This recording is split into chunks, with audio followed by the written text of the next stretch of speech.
Bonjour, aujourd'hui je vais partager avec vous les 27 points d'acupuncture du méridien du rein. On va commencer par réviser un peu les fonctions du rein en médecine chinoise et après ça je vais partager chaque point, leur emplacement, leur fonction et toutes mes années d'expérience en tant qu'acupuncteur agréé au Canada, à Vancouver. Bienvenue sur ma chaîne YouTube. Si c'est votre première fois ici, je m'appelle Clara et je partage ma passion pour l'acupuncture et la médecine chinoise avec vous parce que j'ai mon audience francophone qui m'a demandé de pouvoir traduire la plupart de mes vidéos que j'ai parce que j'ai une autre chaîne YouTube tout en anglais. Ça fait depuis 2003 que je pratique à Vancouver au Canada. Mon français laisse à désirer, donc je vous demande beaucoup d'indulgence, mais ce qui compte, je pense, c'est que je partage avec vous toutes mes années d'expérience et j'enseigne aussi aux futurs praticiens et praticiennes depuis 2008, donc j'adore partager ma passion pour la médecine chinoise et l'acupuncture. Vous êtes prêts? Allez, on y va! Avant de commencer à regarder tous les points d'acupuncture du méridien du rein que j'adore parce qu'il a 27 points incroyables, j'aimerais qu'on révise un petit peu les fonctions du rein selon la médecine chinoise parce que ça va nous aider pour la compréhension des fonctions des points. Les reins, selon la médecine traditionnelle chinoise ou la MTC, sont à la base de nos gènes. Si le rein yin est malade, le rein yang sera malade aussi. Il stocke l'essence. Il gouverne la naissance, la croissance, la reproduction et le développement et détermine le vieillissement. Donc, quand je vois une patiente qui a les cheveux gris à 24 ans, je sais que son système des reins, selon la MTC, n'est pas aussi bon que quelqu'un qui n'a pas les cheveux gris très tôt dans la vie. OK? Les reins aussi produisent la moelle, remplissent le cerveau et contrôlent les os. Quand les patients ont des problèmes d'ostéoporose, je pense que ça se dit comme ça, ostéoporose, qui ont les os qui se cassent facilement, généralement ça arrive aux personnes âgées, mais si ça arrive à quelqu'un qui est plus jeune, donc ça me donne des indices que le système des reins selon la MTC est plus faible que quelqu'un qui n'a pas d'ostéoporose, évidemment, surtout quand ils sont plus jeunes. Les reins gouvernent l'eau pour la transformation des liquides via la miction. Donc, quand on va faire pipi, si l'eau est claire, les reins sont très bons. Fonctionnent avec la vessie ensemble, ils ne sont pas séparés parce que l'un c'est le yin, l'autre c'est le yang dans la théorie des Zhangfu. Selon la MTC, ils contrôlent aussi la réception du qi des poumons, prévenant l'essoufflement et la respiration sifflante. Ils ouvrent aux oreilles, donc quand on n'entend pas, généralement quand on devient plus âgé, on a tendance à ne pas entendre, donc c'est pour ça que les oreilles sont connectées au système des reins, parce qu'en médecine chinoise, ils déterminent le vieillissement. Ils se manifestent aussi dans les cheveux, donc j'en parlais au départ à propos des cheveux gris. Il faut savoir la différence avec les problèmes de cheveux. Si les cheveux sont gris quand on est jeune, c'est un problème des reins. Si par exemple on a des cheveux qui tombent facilement, quand on a eu un bébé par exemple, ou qui est hormonal, ça c'est plus un problème de vide de sang. Les reins aussi contrôlent la fonction d'ouverture et de fermeture des orifices inférieurs, c'est-à-dire le canal différent, l'anus, l'urètre et le vagin. Et s'il y a des problèmes de perte anormale ou par exemple quand on tousse et on fait pipi, c'est un problème souvent de la fermeture et l'ouverture des orifices inférieurs, donc ça veut dire que le système des reins est faible. Ils sont affectés aussi par la peur et le choc, donc les émotions de la peur, de l'anxiété ou du choc émotionnel ou physique vont vraiment affaiblir le système des reins en médecine chinoise. Et ils abritent la volonté pour la motivation, l'enthousiasme, la détermination et le sens de l'initiative. Donc quand je vois des patients et je leur demande est-ce que vous êtes motivé facilement, est-ce que vous avez de l'enthousiasme, de la détermination, et ils me disent oh non, pas du tout, je peux chercher plus d'indices sur le système des reins pour voir qu'est-ce qui se passe et pour voir justement les aider. Et la dernière chose que je voulais partager, c'est que la porte de la vitalité, ou le feu Mingmen en mandarin, se trouve entre les deux reins. Le feu Mingmen fournit de la chaleur pour toutes les fonctions du corps. Il réchauffe le yang des reins et nourrit le yin des reins. C'est la racine du yuan qi, aux sources qi. C'est la source de chaleur pour tous les organes internes. Il réchauffe l'estomac et la rate pour faciliter la digestion. Il réchauffe le jiao inférieur ou le réchauffeur inférieur pour une meilleure fonction de la vessie dans la transformation des liquides, justement avec les reins. Il harmonise la fonction sexuelle pour une libido saine. Il assiste la fonction des reins pour recevoir le qi des poumons pour une meilleure respiration. Et finalement, il assiste la fonction du cœur en abritant l'esprit. Le feu Mingmen est toute une lecture, mais je voulais partager avec vous parce que justement, il se connecte aux reins selon la médecine chinoise. J'ai une petite histoire personnelle à propos de l'essence au Jing en médecine chinoise qui justement est stockée par les reins. Quand on voit des patients, par exemple, qui n'ont pas des dents toutes droites, comme moi, j'ai pas des dents droites, je suis pas née vraiment avec une très bonne essence. Voici ma petite histoire. Je suis née prématurée 10 semaines en avance. Donc, je ne pouvais pas respirer toute seule. Il a fallu qu'on me mette dans un incubateur, je pense que ça se dit comme ça en français. Et pour pouvoir respirer, parce que les premières semaines, je ne pouvais pas respirer. Et je suis née avec une scoliose, donc ma colonne vertébrale n'est pas droite. Elle est comme un S, donc elle n'est pas formée droite. Et en plus de ça, mes dents ne se sont pas formées toutes droites naturellement. Donc, comme j'ai des dents qui sont un peu décalées, on dira en français, ma maman, qui était une mère célibataire de 3 enfants, n'avait pas la possibilité de payer pour des... je ne sais pas comment ça se dit, mais vous savez, quand on met des... braces en anglais, on met des choses dans les dents qui nous met les dents toutes droites, oui, ok, elle n'avait pas l'argent pour ça, donc j'ai pas des dents droites. Donc ça me donne des indices que je n'avais pas vraiment une bonne quantité d'essence quand je suis née. Donc c'est très important pour moi d'avoir un mode de vie qui soit très sain parce que j'avais commencé avec un petit peu d'handicap, je dirais. Oui? Ok, je voulais juste partager ça avec vous. Avant de commencer à regarder les 27 points d'acupuncture du méridien du rein, on va regarder le trajet de ce méridien et puis sa fonction et comment on regarde tout ça quand on fait de l'acupuncture.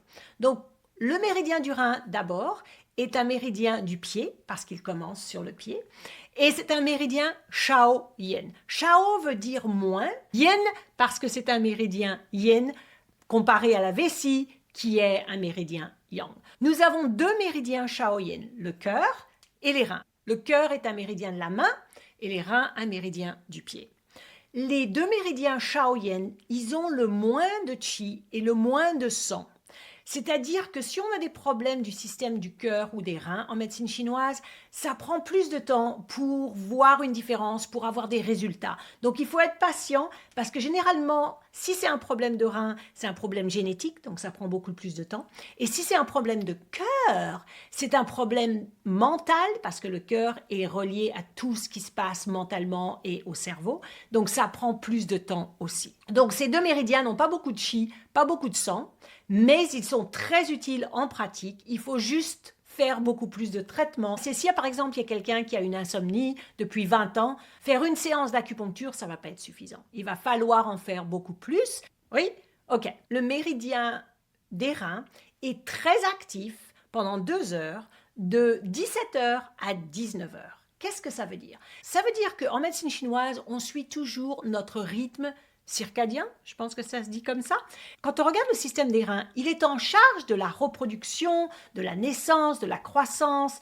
Donc, c'est vraiment relié à la famille. C'est pour ça que de 17h à 19h, on devrait se reconnecter avec notre famille et pas être sur notre téléphone ou à regarder la télé en mangeant, mais vraiment passer du temps à se reconnecter avec notre famille parce que ça, c'est très important pour le système des reins.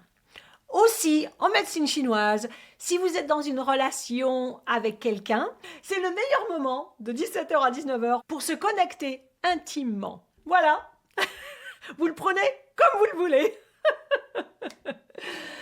Donc, ce méridien-là, à 27 points, il commence sous la plante des pieds et remonte le long de la jambe, du côté médiane, jusqu'aux organes externes génitaux. Et après, il remonte le long du ventre, de la poitrine, et il finit sous la clavicule. Yes? Ok. Maintenant, on va regarder les 27 points d'acupuncture du méridien du Rhin avec leurs fonctions, leur emplacement et toutes les choses que j'ai accumulées avec mes années d'expérience en tant qu'acupuncteur agréé au Canada. Le premier point du méridien du Rhin se trouve sur la plante du pied à 1/3 de la distance entre le talon et la partie supérieure du pied entre le 2e et le 3e métatarsien. C'est un point spécial parce que c'est un point Jing Pui. En tant que point Jing Pui, il élimine la chaleur due au vide de yin en cas de sueur nocturne, maux de tête au sommet de la tête ou de vertige. Il peut aussi également être utilisé en cas d'évanouissement comme tous les points Jing Pui. Ce que j'adore avec le Rhin 1, c'est que c'est le point le plus enracinant de tous les points parce que c'est le seul qui se trouve sous la plante des pieds. Il est idéal pour les personnes qui se sentent dispersées ou qui ne peuvent pas arrêter le bavardage mental et ne sont pas enracinées. Quand on va se promener dehors sur le gazon, on s'enracine, on touche le sol, on se connecte à la terre. C'est vraiment le but du Rhin 1. Le plus haut point d'acupuncture qu'on a sur le corps, c'est le vaisseau gouverneur 20 ou le du 20. Moi, j'appelle ça le du parce que j'adore appeler ça en chinois. Et celui qui est le plus bas, c'est le Rhin 1. Le du 20 et le Rhin 1, tous les deux, c'est fantastique pour les gens qui ont de l'insomnie, qui sont fatigués, qui vont se coucher et ne peuvent pas dormir. Alors, quand j'ai des patients qui me disent « Mais Clara, je suis tellement fatiguée, mais je ne peux pas dormir, j'en ai tellement besoin, mais je ne peux pas dormir », il faut connecter le point le plus haut avec le point le plus bas. Ces deux-là sont fantastiques ensemble et ça marche très bien. Le Rhin 1, il fait aussi baisser le feu en cas d'hypertension artérielle et de sensation de chaleur, parce que la chaleur, ça monte évidemment. Et il apaise l'esprit en cas d'insomnie, comme je venais de le partager. Parce qu'il se trouve sous la plante des pieds, il n'est pas facile à aiguiller ou piquer avec l'acupuncture parce que ça fait mal.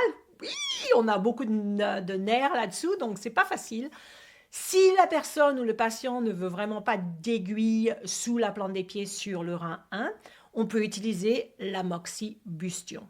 Je ne sais pas si vous utilisez l'amoxibustion, mais moi j'adore ça. Et c'est vraiment une bonne alternative si on ne peut pas piquer le Rhin 1. Le Rhin 2 se situe sur le bord inférieur de la tubérosité naviculaire. Lui aussi, il est spécial, c'est un yin jaillissement. Il élimine le feu et la chaleur des reins en cas de toux sanglante, soif, sécheresse et de sensation de chaleur. Tous les points d'acupuncture qui sont yin jaillissement éliminent le feu et la chaleur. Le Rhin 2 régule le jiao inférieur ou le réchauffeur inférieur en cas de démangeaison génitale, proéminence utérine, menstruation irrégulière, diarrhée malodorante et émission de sperme. Donc, quand on a une diarrhée malodorante, ça veut dire qu'il y a beaucoup de feu dans le jiao inférieur. Le Rhin 3, j'adore ce point en pratique. Il se trouve entre le sommet de la malléole médiale et le tendon d'Achille. D'abord, c'est un point chou-rivière et ensuite, c'est aussi un point source yuan. Il tonifie le qi du rein, surtout pour l'incontinence urinaire, les vertiges ou les acouphènes à basse fréquence. Le Rhin 3 nourrit le yin du rein en cas d'insomnie et de sueur nocturne. Il tonifie aussi le yang du rein en cas de problème de fertilité, d'œdème aux pieds et de faible libido. Il renforce le bas du dos et les genoux en cas de douleur et de sensation de froid au bas du dos ou aux genoux. Les sensations du froid sur les genoux ou le bas du dos, ça vient d'un vide de yang des reins. Donc le Rhin 3, on voit qu'il peut aider le yin du rein s'il y a un vide de yin ou le yang du rein s'il y a un vide de yang. Donc comment on choisit entre le Rhin 3 et le Rhin 6? Parce qu'on va voir plus tard, lui aussi le Rhin 6, il aide pour le vide de yin et le vide de yang des reins. Je dirais que le Rhin 3 est meilleur pour tonifier le yang du rein, c'est-à-dire pour un vide de yang, et le Rhin 6 est meilleur pour tonifier le vide de yin des reins. Mais on peut les utiliser tous les deux souvent, parce que souvent quand il y a un vide de yin du rein, il y a aussi un vide de yang du rein. Le point d'acupuncture Rhin 4 est situé à 0,5 tsun en dessous du Rhin 3, à mi-chemin entre le rein 3 et le rein 5 sur le bord antérieur du tendon d'Achille. Lui aussi, il est spécial, c'est un point luo. En tant que point luo, il a des effets bénéfiques sur la vessie en cas de miction douloureuse ou fréquente et de rétention d'urine. Il harmonise le sang en cas de toux sanglante, il régule le yin du rein et le yang du rein en cas d'essoufflement, douleur lombaire et de constipation sèche. Le point rein 4, j'adore l'utiliser quand les gens ont des phobies. Par exemple, quand ils doivent se laver les mains toutes les 2 minutes parce qu'ils ont des phobies de germes ou parce qu'ils ont des phobies de prendre l'ascenseur parce que c'est un endroit fermé, ils ne peuvent pas prendre l'ascenseur. Donc, quand on les aide, ça réduit l'anxiété pour les phobies. Ça prend du temps, ça ne va pas prendre 2 minutes. Comme je l'ai dit au départ, le méridien du rein n'a pas beaucoup de chi ou de sang, donc il faut prendre son temps, mais j'ai vu que ce point avec d'autres points est fantastique pour les phobies. Ah, le rein 5, j'adore ce point aussi. Vraiment, les points du rein sont magnifiques, non? Il est situé à 1 tsun directement en dessous du rein 3. Lui aussi, il est spécial, c'est un point chi. En tant que point chi, il régule les règles en cas de dysménorrhée, cycle irrégulier et de prolapsus utérin. J'adore le combiner avec la rate 8. Tous les deux, la rate 8 et le rein 5 pour les dysménorrhées, c'est-à-dire les crampes quand on a nos règles, c'est fantastique. Il peut aussi être utilisé en cas de vertige et de vision floue due à un vide de yin du foie ou un vide de yin du rein.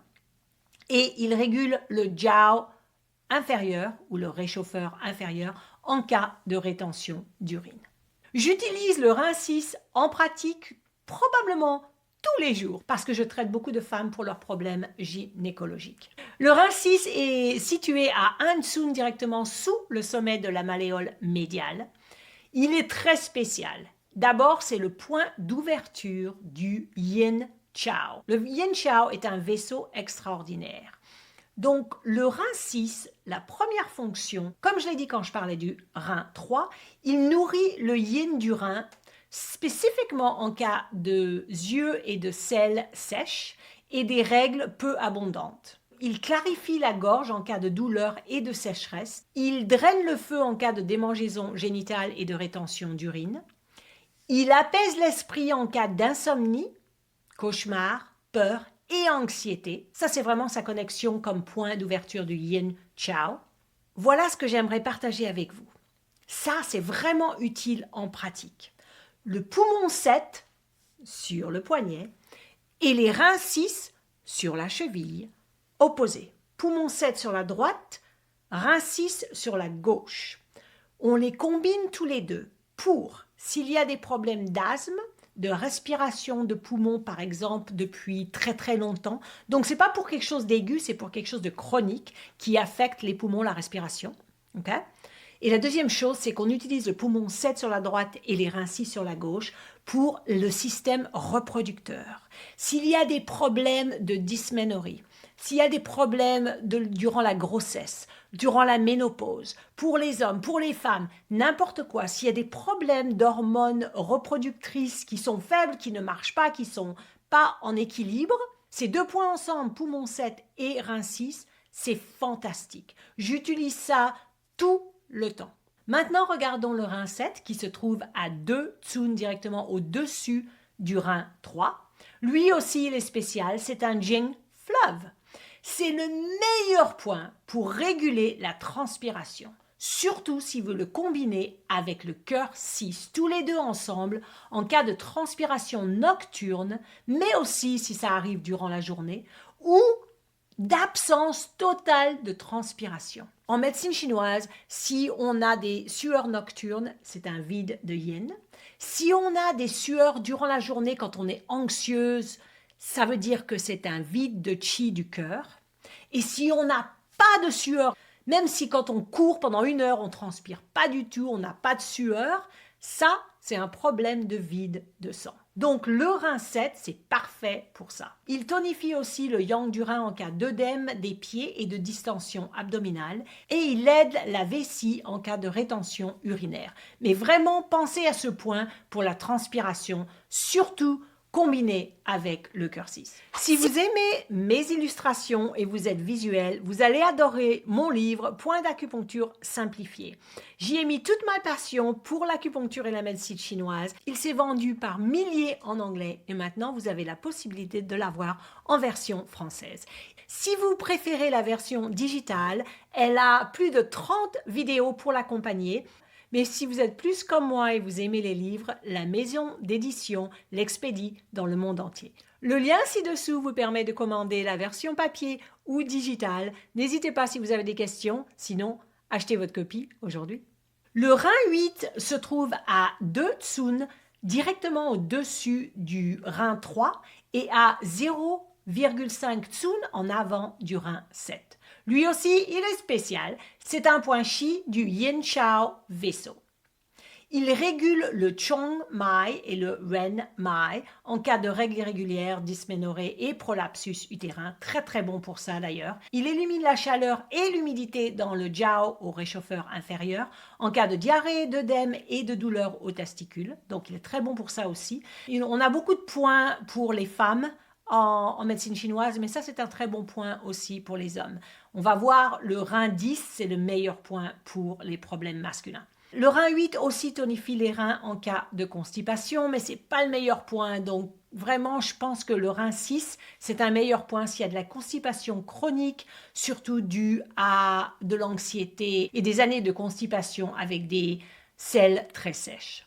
J'adore le rein 9.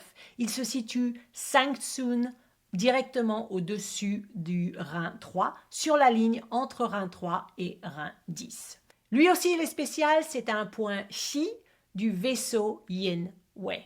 Il harmonise le cœur et le rein, donc les deux méridiens Shaoyin, en cas de troubles maniaco-dépressifs, par exemple pour les gens qui sont bipolaires. Il calme l'esprit contre l'anxiété, ça j'adore. Et ce que j'utilise beaucoup ce point, c'est durant la grossesse, parce qu'il est connu comme le point appelé beau bébé pour favoriser la croissance saine du fœtus pendant la grossesse. Il n'y a pas de problème d'utiliser ce point pendant la grossesse, il est extraordinaire et il aide beaucoup. Voici un point qui finalement est un peu plus masculin, parce qu'on a tellement de points d'acupuncture qui aident les femmes, évidemment parce qu'on a la menstruation, la grossesse, la ménopause. On va avoir beaucoup de points pour ça. Mais celui-ci, le rein 10, qui se situe à l'extrémité médiale du pli poplité, entre le tendon du semi-membrano et du semi-tendino, est fantastique pour les problèmes masculins. C'est un point spécial, il est un point remer, donc il tonifie le rein en cas de problème d'érection et de saignements utérins anormaux. Donc on peut l'utiliser pour les femmes évidemment, mais ce n'est pas le meilleur point. C'est un très bon point quand il y a des problèmes d'érection pour les hommes ou de prostate. Il faut utiliser ce point. Il a aussi des effets bénéfiques sur la vessie en cas de miction douloureuse et il libère le jiao inférieur ou le réchauffeur inférieur des hernies. Mais ce n'est pas le meilleur point pour les hernies, donc je ne vais pas vraiment me concentrer là-dessus. Je vais plus me concentrer pour ce qui est de prostate ou de problèmes d'érection. On continue avec le rein 11 et rein 12 que j'ai groupés parce qu'ils ont des fonctions similaires. Le rein 11 se trouve à 0,5 tsun de la ligne médiane et 5 tsun sous le nombril. Et le rein 12 se trouve à 0,5 tsun de la ligne médiane et 4 tsun sous le nombril. Donc ils sont très proches. Le rein 11 et 12 tonifient le rein en cas de rétention d'urine. Il régule le Chong Mai et le Ren Mai en cas de règles peu abondantes et de problèmes de fertilité. Ils éliminent l'humidité du jiao inférieur ou réchauffeur inférieur en cas de perte génitale excessive et de douleur des organes génitaux. J'ai fait la même chose avec le rein 13 et 14. Le 13 se trouve à 0,5 tsun de la ligne médiane et 3 tsun en dessous du nombril, alors que le rein 14 se trouve à 2 tsun en dessous du nombril. Tous les deux, ils régulent les vaisseaux Chong et Ren en cas de menstruation irrégulière, dysménorrhée et de problèmes de fertilité. J'adore utiliser le rein 13 ou 14 quand il y a des problèmes de fertilité, surtout quand il y a des problèmes d'ovulation. Il régule l'eau en cas de diarrhée Et je dirais le rein 14 est aussi également utilisé en cas de douleur postpartum. Donc après avoir eu un bébé, quand il y a beaucoup de douleur, c'est un très très bon point, surtout si on le combine avec les reins 5 et les reins 9 pour éliminer la douleur après avoir eu un bébé. Êtes-vous inscrit sur mon bulletin que j'envoie chaque semaine par mail à tous les gens qui s'inscrivent? C'est gratuit, je vous donne plein d'informations chaque semaine que vous allez adorer. La plupart des gens me disent c'est incroyable, toutes ces informations que vous me donnez chaque semaine, ça m'aide énormément. Qu'attendez-vous? Inscrivez-vous, le lien est dessous pour vous. Le rein 15 se situe à 0,5 tsun de la ligne médiane et à 1 tsun en dessous du nombril. Lui aussi, il régule les vaisseaux Chong et Ren en cas de menstruation irrégulière et de problèmes de fertilité. Il régule le gros intestin, surtout en cas de douleur abdominale et de constipation. Mais je dirais que pour les douleurs abdominales dues à la constipation, j'utiliserai plus l'estomac 25 que le rein 15 en pratique. Le rein 16 et 17 se trouvent tous les deux à 0,5 tsun de la ligne médiane.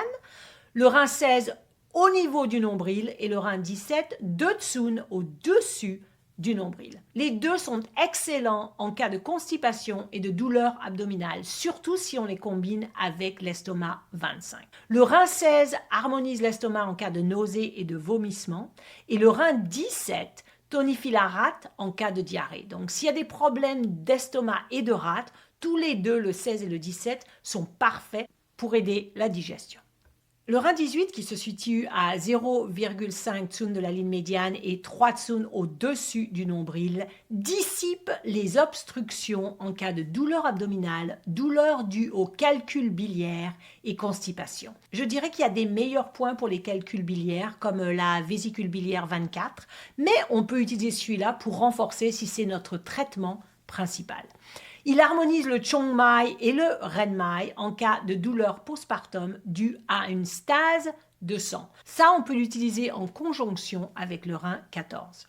J'ai groupé les trois prochains parce qu'ils ont les mêmes fonctions. Le rein 19, 20, 21 sont tous situés à 0,5 de la ligne médiane. Le 19 est à 4 tsun au-dessus du nombril. Le rein 20 est à 5 tsun et le rein 21 est à 6 tsun au-dessus du nombril. Ils harmonisent l'estomac en cas de nausée, vomissement et problèmes de digestion. Ils soulagent les douleurs abdominales dues à des problèmes d'estomac ou de calcul biliaire, comme le rein 18, et ils tonifient la rate en cas de diarrhée et de ballonnement.